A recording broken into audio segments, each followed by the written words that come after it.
பிரித்தானியாவில் நாடு கடத்தலில் இருந்து தப்பித்துக் கொள்ள பாரிய விசா மோசடி இடம்பெற்றமை அம்பலமாகியுள்ளது.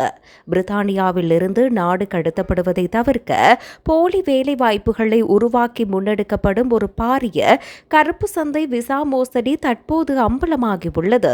இந்த விசா மோசடியில் பல தமிழர்கள் உட்பட பெருமளவு வெளிநாட்டவர்கள் சிக்கியுள்ளதாக தி டைம்ஸ் நடத்திய ரகசிய புலனாய்வில் தெரிய வந்துள்ளது.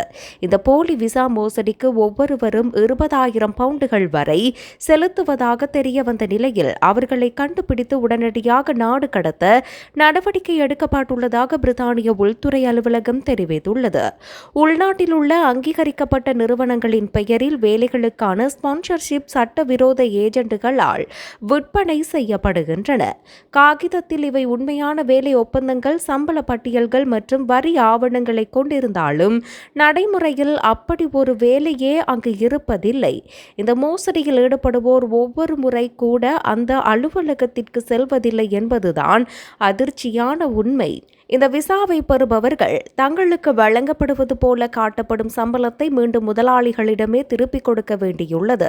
அத்துடன் விசா ஆவணங்களை உயிருடன் வைத்திருக்க மேலதிக கட்டணங்களையும் செலுத்துகிறார்கள். தகவல் தொழில்நுட்பம், நிதித்துறை மற்றும் சுகாதாரம் போன்ற துறைகளில் இவ்வாறான போலி பணியிடங்கள் உருவாக்கப்படுகின்றன. இதன் மூலம் 5 ஆண்டுகள் தங்கியிருந்து நிரந்தர வதிவிட உரிமையை பெறுவதே இவர்களின் இலக்காகும். இந்த தகவல்கள் வெளியானதை தொடர்ந்து உள்துறை அலுவலகம் உடனடி விசாரணைகளை ஆரம்பித்துள்ளது. இவ்வாறான சட்டவிரோத செயல்கள் ஒருபோதும் பொறுத்துக் கொள்ளப்படாது என அரசு அறிவித்துள்ளது.